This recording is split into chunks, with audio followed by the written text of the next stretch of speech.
For 5 years during World War II, Norway endured occupation by the Nazis. And throughout the war, resistance by relatively small numbers of brave men and women operating in the bleak and mountainous countryside tied down more than 350,000 German troops.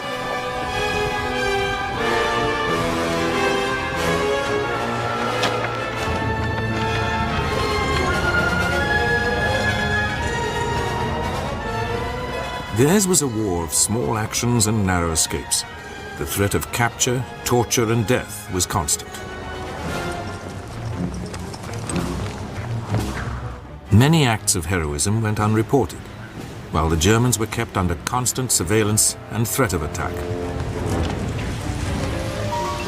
On at least one occasion, their sabotage operations could be said to have changed the course of history by destroying a vital ingredient for the development of a Nazi atomic bomb. Right to the end, Hitler remained convinced that the Allies would invade Norway, and he never allowed the troops there to be moved to battlefronts where they were desperately needed.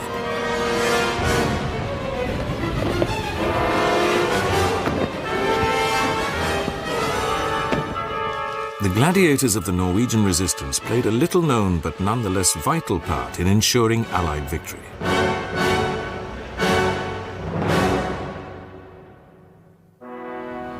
At the beginning of World War II, Norway declared her neutrality. But her geographical position meant that she was in an awkward political situation. Well before the war, the Germans had been using the northern Norwegian port of Narvik to bring out vital iron ore from northern Sweden. When the Soviet Union attacked Finland in November 1939, Norway's position became even more precarious.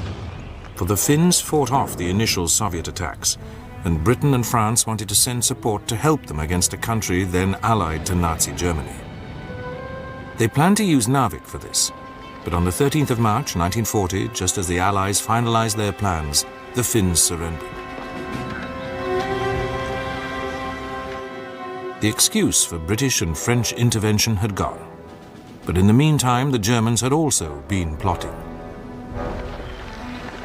In October 1939, Grand Admiral Erich Raeder, head of the German Navy, had proposed to Hitler that bases be seized in Norway to help in the naval war against Britain. At the end of January 1940, Hitler was finally convinced and took personal charge of planning the invasion of Norway. The Germans struck at both Norway and Denmark on the 9th of April.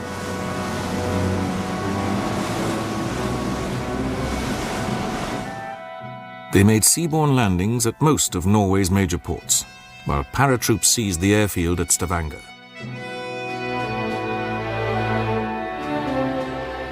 Within hours, German troops were in control of Oslo, and King Haakon VII and his government had been forced to flee northwards.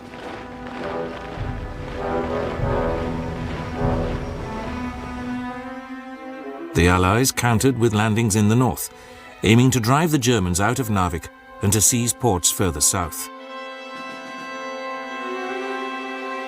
They wanted to help the Norwegian troops trying to hold up the German advance, but the Luftwaffe proved decisive, and the Allies were forced to fall back.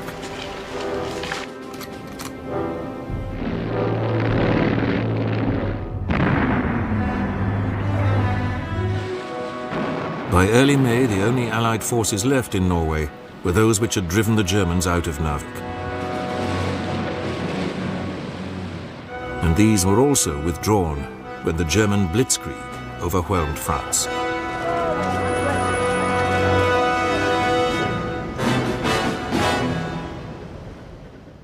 King Haakon and his government left with them and set up a Norwegian government in exile.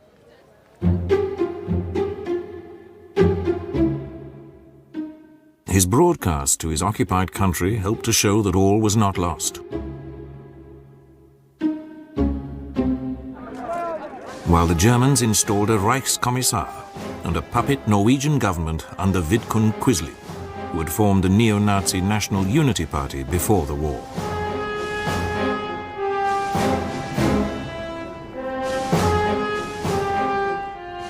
A large German garrison was deployed, But in contrast to those in many other occupied countries, its behavior was less harsh.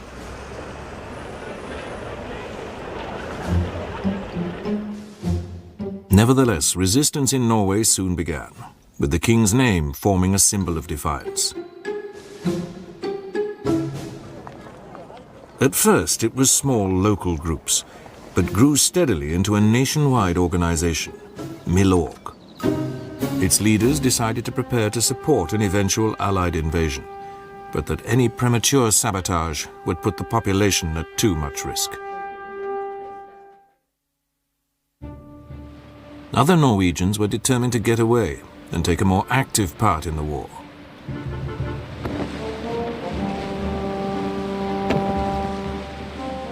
Many, like Lars Ronneberg, escaped by small boat across the North Sea to Britain. When I left Norway in March 41, I went by a fishing boat. It was a boat of about 50 feet, ordinary fishing vessel. And I went together with 6, 7 other Norwegians. And our area was pretty easy to leave because it was not what the Germans called prohibited area. After landing and being screened to ensure that they weren't spies, many joined the conventional Free Norwegian forces.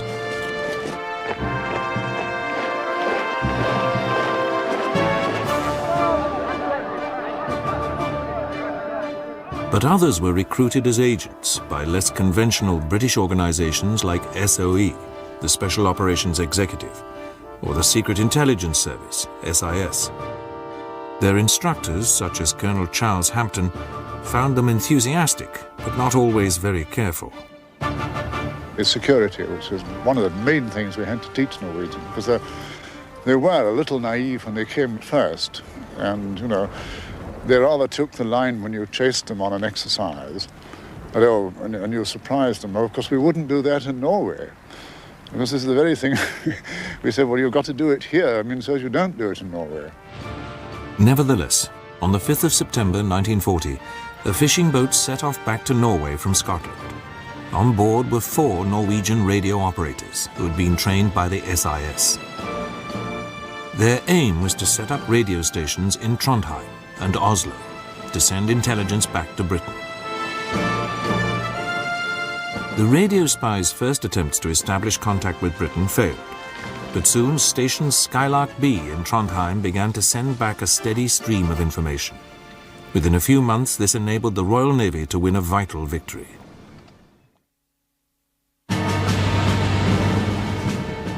The relative ease with which fishing boats could slip to and from the long coastline of Nazi-occupied Norway meant that the route soon...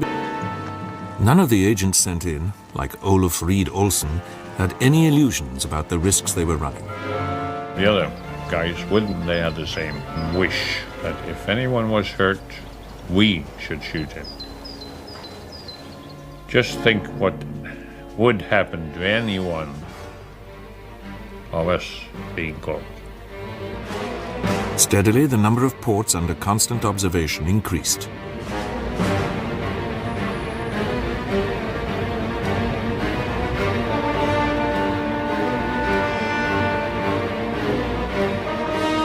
The timing of convoys was passed back to the Royal Air Force. Visits were then arranged.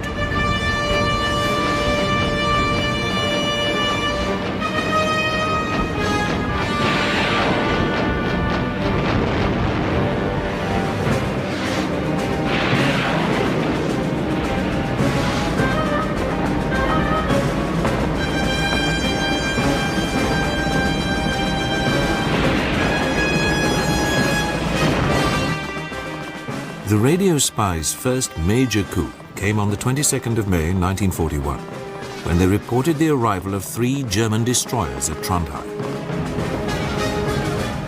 This was a crucial message for the British Admiralty. It knew that the German battleship Bismarck, accompanied by the cruiser Prince Eugen and a destroyer escort, had entered the North Sea from the Baltic.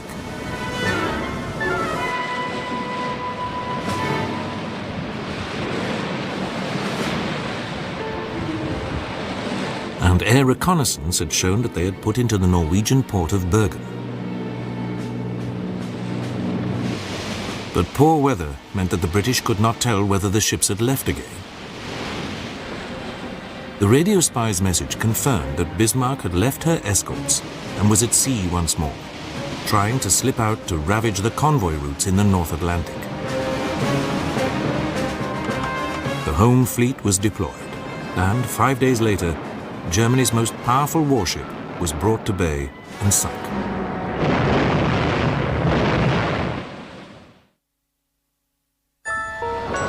In March 1941, British commandos mounted a highly successful raid on the Lofoten Islands. The German response was to destroy houses and arrest a number of prominent local people. 70 were sent to a concentration camp in Norway, and Milorg made clear that it considered this too high a price to pay for the success of the raid. The Norwegian government in exile was also angry at not having been informed of the raid beforehand, but it was wary of giving Milorg total support for fear that it intended to set up an alternative government in Norway after the war. Aware of growing resistance, German restrictions increased. And in July, a state of emergency was declared by the Reichskommissar. The following month, the Germans confiscated all radios in the country. Milorg responded by producing underground newspapers based on BBC World Service broadcasts to Norway. During the autumn, an agreement was reached bringing Milorg under government control as part of the armed forces.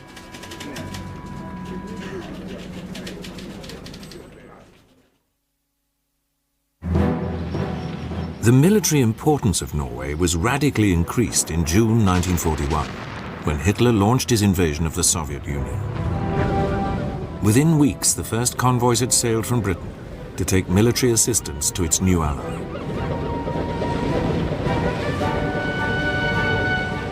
And German air and naval attacks on this vital lifeline built up steadily.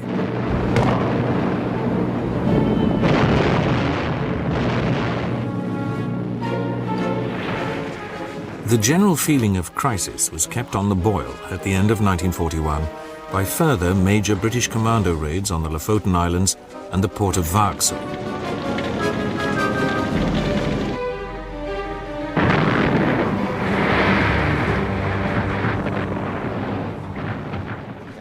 Winston Churchill was keen to follow up with an invasion of Norway. Although the British Chiefs of Staff managed to dissuade the Prime Minister, Adolf Hitler had also decided that Norway would be a vital theatre of war. The garrison was steadily built up until more than 350,000 German troops were stationed in the country.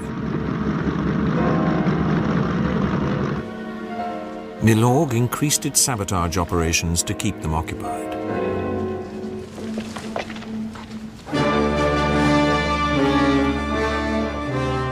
But for most of the Germans, Norway was a comfortable posting, well away from the horrors of the war against the Soviet Union.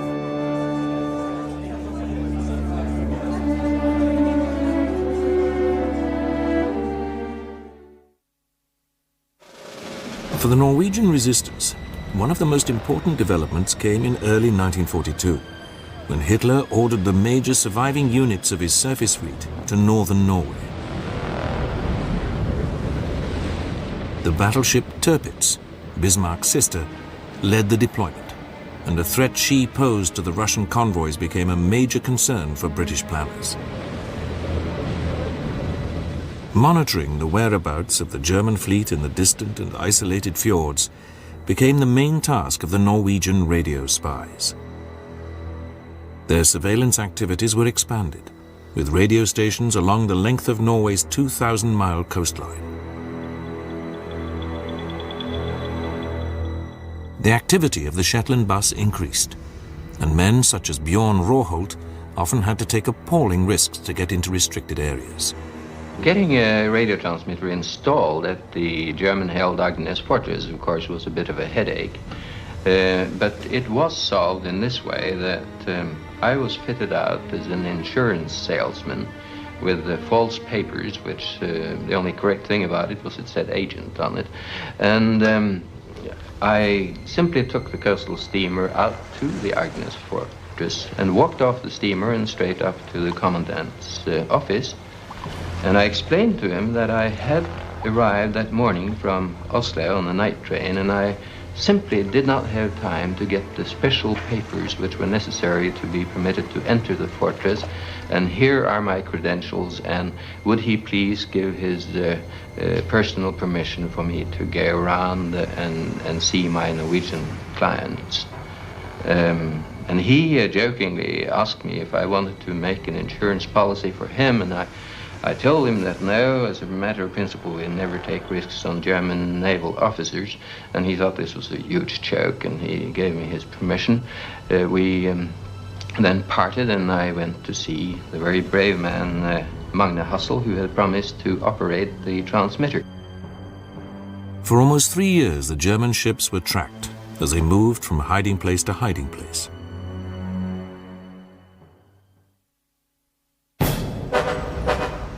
Meanwhile, there was a major crackdown on Milorg by the Gestapo and Abwehr. Informers were successfully infiltrated, and by mid-1942, Milorg had virtually ceased to exist in southern Norway. German countermeasures and searches threatened the radio spies as well.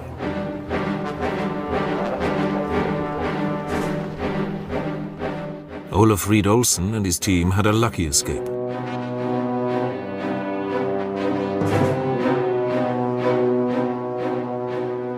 Only hours after this photograph was taken, they found themselves fleeing for their lives. All around the district, they've circled the whole thing with close to 600 men. And we ran then from one machine gun post into another one, constantly.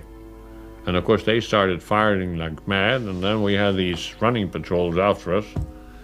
And if we hadn't had a physical condition that we did have, of course we'd never make it. As I always said to the boys, that we are the boss. No Germans can outwit us when it comes to the woods.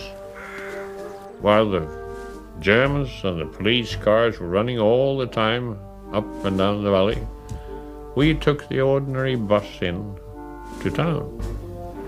Went through 2 controls, had our papers, nobody said a word.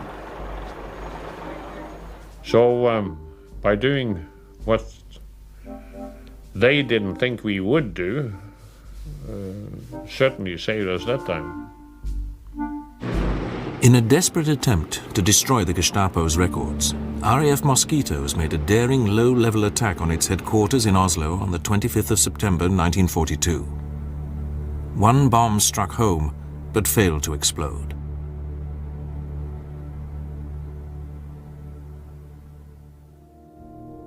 While the resistance war was hotting up, Allied intelligence had become aware of another threat.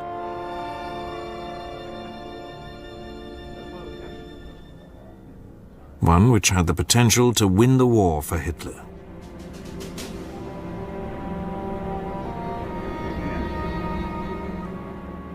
Deep in the bleak Telemark region 70 miles west of Oslo was the town of Rjukan.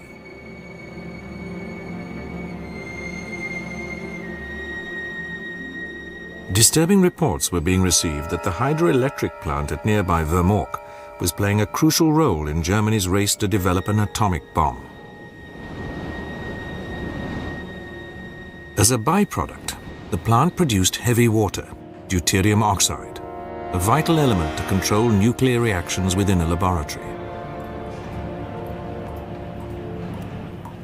Without this, German research would grind to a halt, and spies reported that the Norsk hydro factory had been ordered to step up production urgently.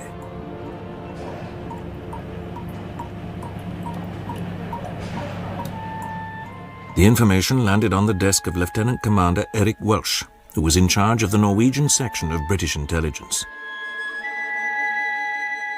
It was decided that the situation must be assessed, and that the first step was to get someone into the factory who had a knowledge of the plant and the technical background to monitor exactly what was happening.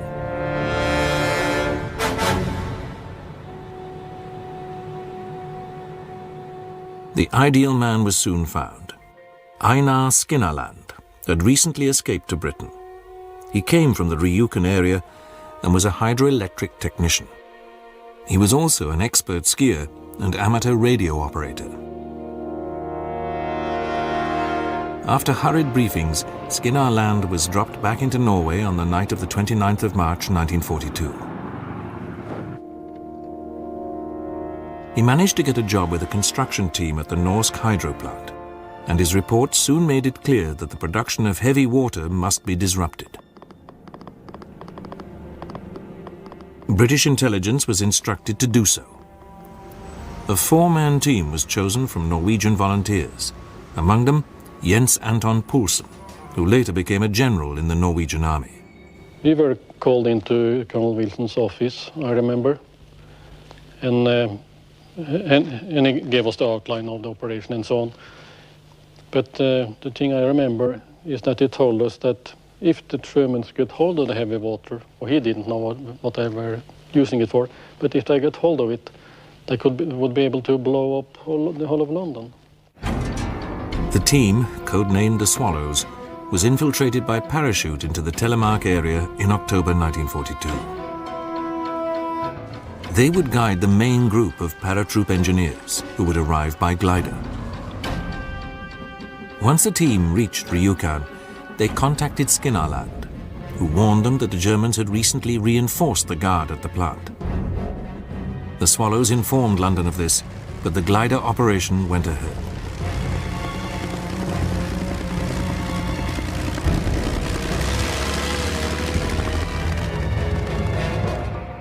Two gliders, each with 17 engineers, took off from Wick Airfield in the extreme north of Scotland on the 19th of November 1942.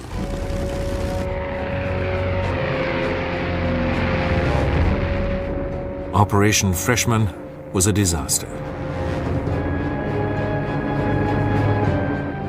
Both gliders crashed, and the survivors were shot by the Germans after a brief interrogation.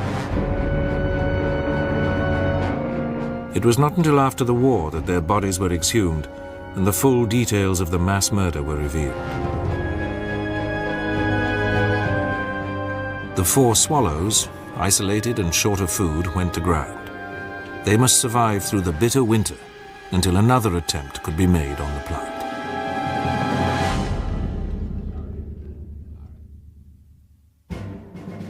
On the bleak Hardanger Plateau in Telemark, the four-man team managed to avoid detection throughout the winter.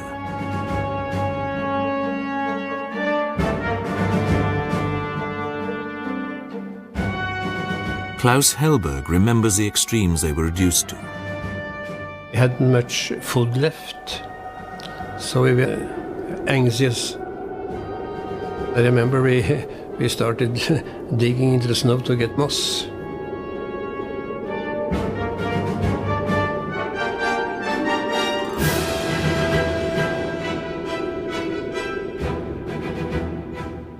SOE now took over planning for another attempt to sabotage the Norsk hydro plant. It would be codenamed Operation Gunnerside. Lieutenant Joachim Ronneberg, one of the Norwegian section's most experienced officers, was chosen to lead it. And then I was told that we were going to Vemork to blow up this heavy water factory. And we were also told about the... Ronneberg selected 5 expert skiers, and they trained in Scotland using a mock-up of the plant.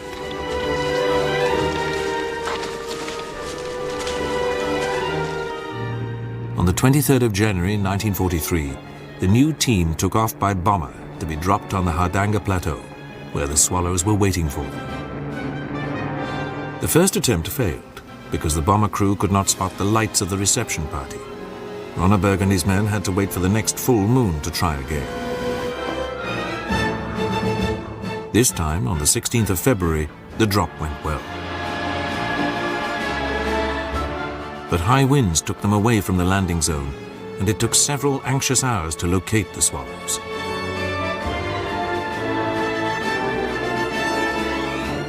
Never forget that meeting. Oh yeah, marvelous. I heard someone shouting, "Hello," and that was one of the men. And we were, of course, very, very happy. And then we saw the others. They had been hiding.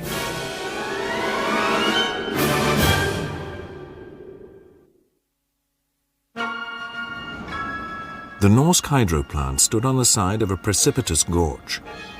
The only approach across this was a bridge, but this was closely guarded, as were the slopes above the factory.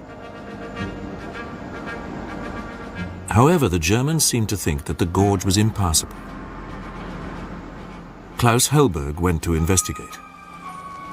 I found a way down to the gorge, rather steep but not too difficult. I crossed the river and up on the other side. It wasn't so difficult. We could get down in daylight. It would of course be a little more difficult in nighttime. He then returned to the hut and explained the two possibilities. We voted about it, and I think 5 or 6 were for the gorge and the others for the bridge. The 2 officers, they were for the bridge, but we decided to use the gorge. They started about 8 o'clock in the evening. It was dark. We crossed the gorge with weapons and demolitions.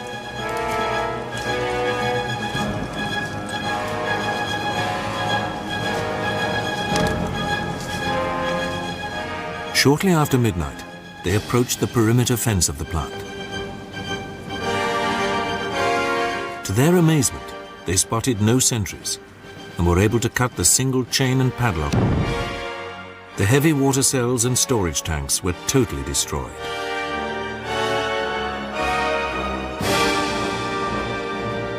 And even General Nikolaus von Falkenhorst, the German military commander in Norway, had to admit that it was the most spectacular coup he had ever heard of. Thousands of his men scoured the area, but most of the sabotage team got away to Sweden. None were caught, even though sometimes it was a close-run thing.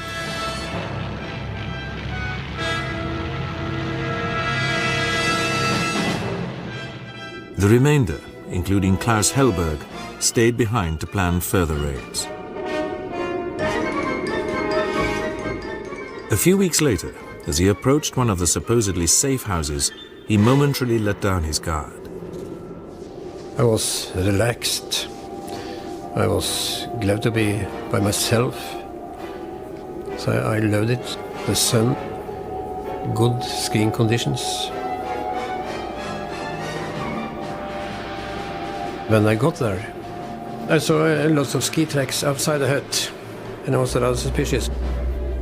Why are there so many ski? But the attack persuaded the Germans that heavy water production at Norsk Hydro should be abandoned, and the remaining stocks shipped back to Germany. London was told of this by Einar Skinnerland, and it was decided that the stocks must not be allowed to reach the Reich. Knut Haukelid, one of the Norsk Hydro team who had stayed behind, was chosen to carry out the operation. Because of the danger of civilian casualties, his instructions came from the highest level. And it ended up with a definite order to do it. I know for certain that it was taken up in a Norwegian cabinet meeting. And the order was to sink it at any cost. The railway wagons were then parked to be loaded on a ferry the next morning to take them across Lake Tinsjø. That evening, the wagons were closely watched by German troops.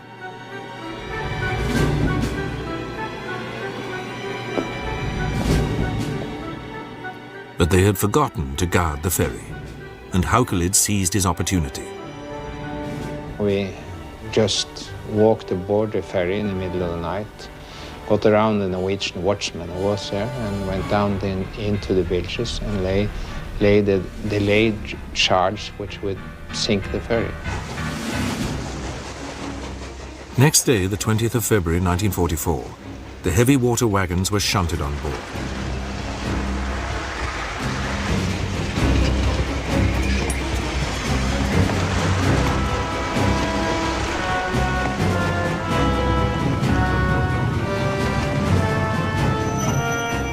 The ferry set sail.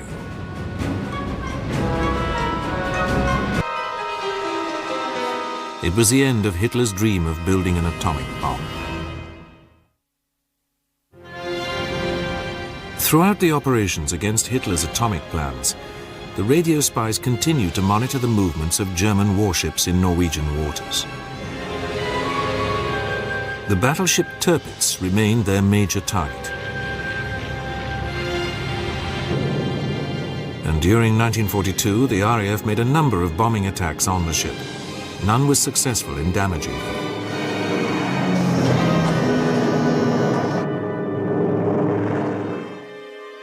That autumn, Tirpitz was based in a fjord near Trondheim.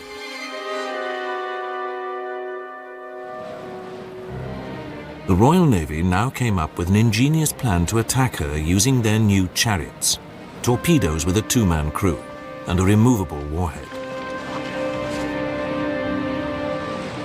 To get the chariots close enough to their target, they would be transported by one of the fishing boats of the Shetland bus, the Arthur.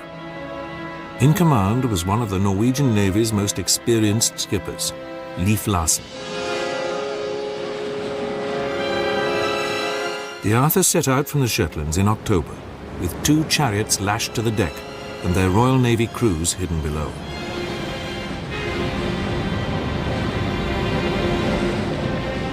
Before reaching the entrance to Trondheim Fjord, the chariots were lowered into the sea and towed below the Arthur. As they proceeded up the 75-mile fjord, a German patrol boat stopped and searched Larsen's vessel. His forged papers passed scrutiny, and the Arthur continued towards Trondheim. But when they were less than 10 miles from their target, the Arthur was hit by a sudden squall. The chariots broke their tow and were lost. All Larsen could do was scuttle his boat and set off by foot for Sweden. All but one of the party eventually made it back to Britain.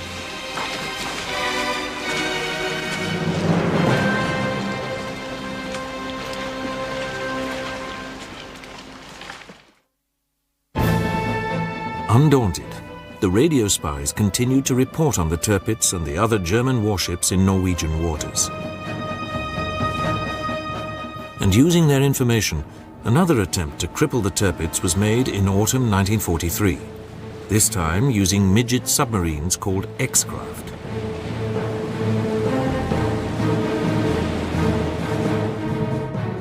These succeeded in damaging her, and the radio spies told London that she would be out of commission for 6 months. A few weeks later, their efforts were again rewarded.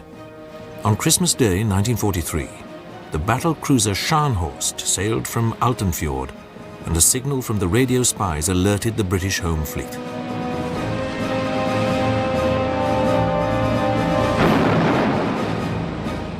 Scharnhorst was cornered while trying to attack a convoy off the North Cape and sunk.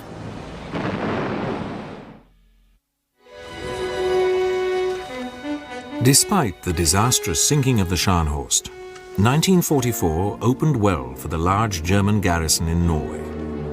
Conditions were relaxed, a far cry from the appalling defeats the Reich had suffered in Russia and the Mediterranean. But their Führer remained convinced that Norway would be an Allied invasion target, and as the date for their landing in France drew nearer, the Allies were determined to keep him thinking that way. As part of Operation Fortitude, the elaborate deception plan to keep the Germans guessing about D-Day, radio trucks toured the Scottish Highlands broadcasting the radio traffic of a fictitious army preparing to land in Norway. The German garrison remained at full strength, even as the Allied troops boarded their landing craft for Normandy.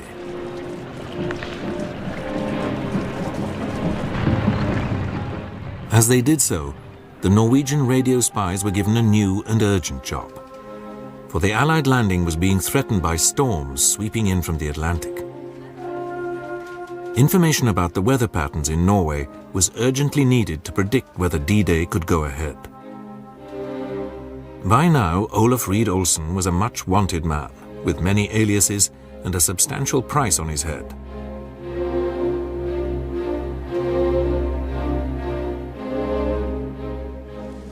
But he was still in the field, and had even managed to plug his secret transmitter into part of the national electric grid.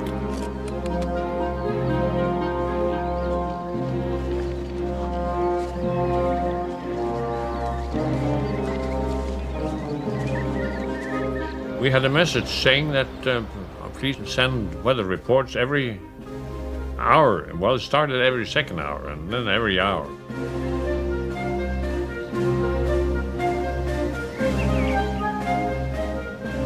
This was done. The radio spies found it a tedious task. But the reason why the information was so desperately needed soon became clear. The weather reports was a pain in the neck. Anyway, we were sitting listening to the news, and then suddenly we heard the invasion was on. The radio spies had played a vital part in building up the picture of a brief lull between the unseasonal storms, which enabled General Eisenhower to give the go-ahead for the D-Day landings after a nail-biting 24-hour delay. So we were very proud to have sent weather reports. As the Allied troops built up their bridgehead in Normandy and began to drive the Germans back, the pressure was kept up in Norway to prevent any of the garrison from being moved south.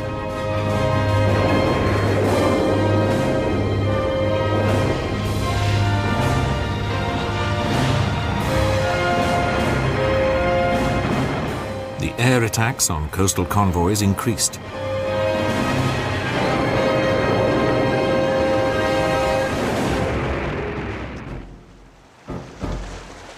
And the Norwegian motor torpedo boat flotilla based at Lerwick in the Shetlands began to use more aggressive tactics.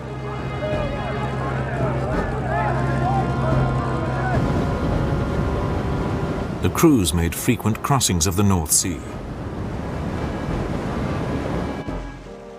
On reaching Norway, they would hide up in a fjord. The crews became expert at camouflaging their boats.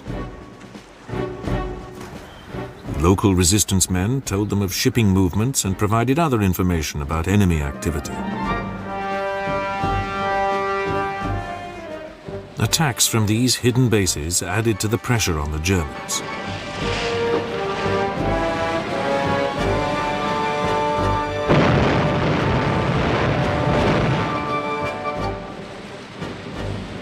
But Tirpitz remained in being, and the radio spies monitored the series of carrier-borne air attacks made on her during the spring and summer of 1944.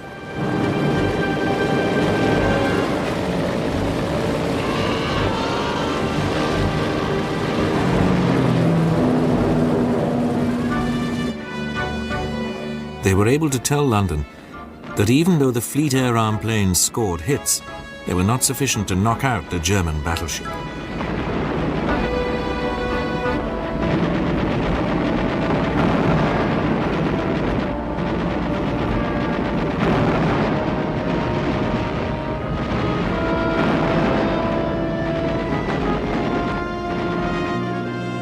Finally, in November 1944, Tirpitz was struck by RAF Lancaster bombers, using 12,000-pound tallboy bombs. She rolled over and sank.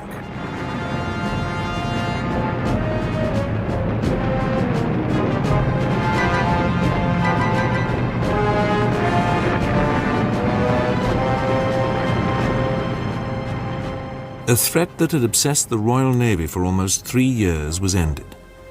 The destruction of the beast, as Churchill called Tirpitz, could not have been achieved without the intelligence provided by the Norwegian radio spies.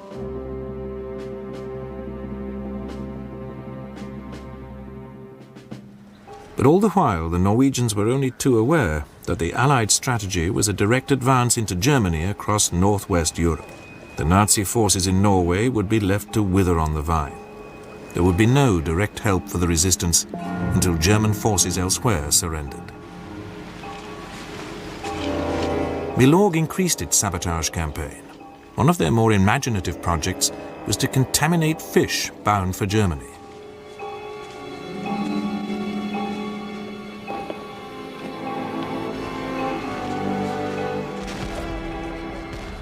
Nevertheless, the war did come closer to Norway in the autumn of 1944, when German forces in Finland began to withdraw through the far north of Norway, hotly pursued by the Russians.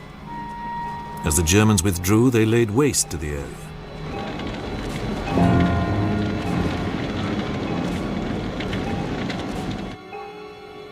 A force of 350 Norwegians was sent from Britain to join the Russians and ensure that the inhabitants of the liberated area were not maltreated.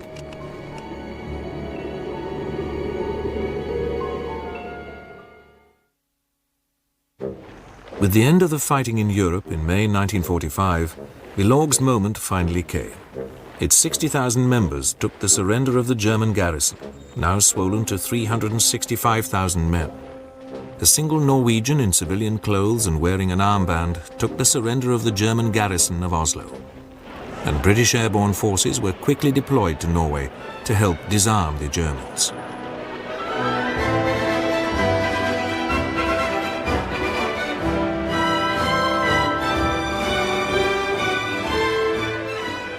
They were greeted by ecstatic crowds.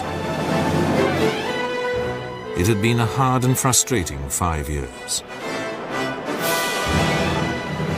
Much of the work of the resistance in Norway had been a secret and unglamorous war of the shadows. But the intelligence provided by the radio spies and the efforts of the Norwegian special forces and the gallant men and women of Milorg ensured that Norway played a substantial part in the ultimate Allied victory.